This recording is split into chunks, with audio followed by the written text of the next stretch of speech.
আসসালামু আলাইকুম। Hello everyone. আজ বানাচ্ছি চিকেন চাপ। রেস্টুরেন্ট স্টাইলের এই ভীষণ মজার চিকেন চাপটি খুব সহজভাবে ঘরে তৈরি করে নিতে পারেন। আশা করছি আমার আজকের রেসিপিটা আপনাদের সকলের কাছেই অনেক ভালো লাগবে। চাপ তৈরি করার জন্য এখানে আমি চিকেনের হাড় ছাড়িয়ে ভালো করে প্রসেসিং করে নিয়েছি।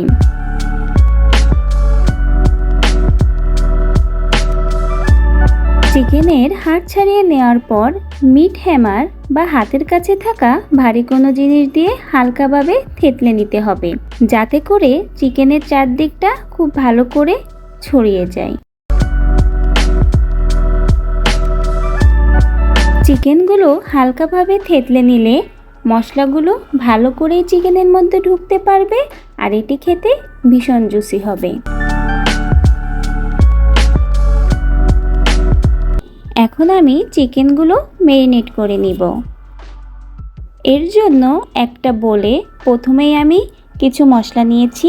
এর ভিতরে দিয়েছি 1 চামচ আদা বাটা, 1 চামচ রসুন বাটা, সাথে দিয়েছি 1.5 চামচের মতো চিকেন চাপ মশলা। চাইলে আপনারা এখানে ম্যাগি মশলাটাও দিতে পারেন।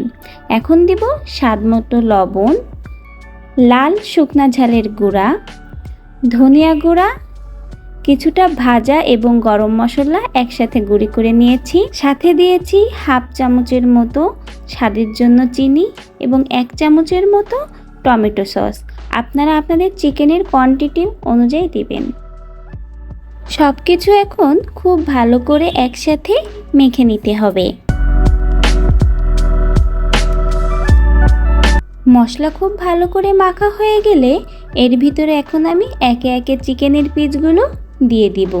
আর চিকেনের পিসগুলোর সাথে খুব ভালো করে সময় নিয়ে মশলাগুলো মেখে নিতে হবে।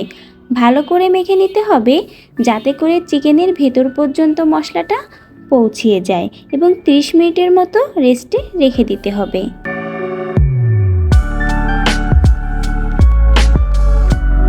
30 মিনিট পরে চিকেন চাপের ভিতরে আমি 1 চামচের মতো কর্নফ্লাওয়ার এবং তার থেকে কিছুটা উঁচু বড় 1 চামচের মতো বেসন দিয়ে ভালো করে এখন আমি চিকেন চাপের সাথে আবারও মেখে নিব। চিকেন চাপ মাখাটা একটু আঠালো ভাব হতে হবে, এজন্য এখানে সামান্য কিছু পানি অ্যাড করতে পারেন, অথবা আপনারা রেগুলার সয়াবিন তেলটাও দিয়ে ভালো করে কিন্তু মাখিয়ে নিতে পারেন।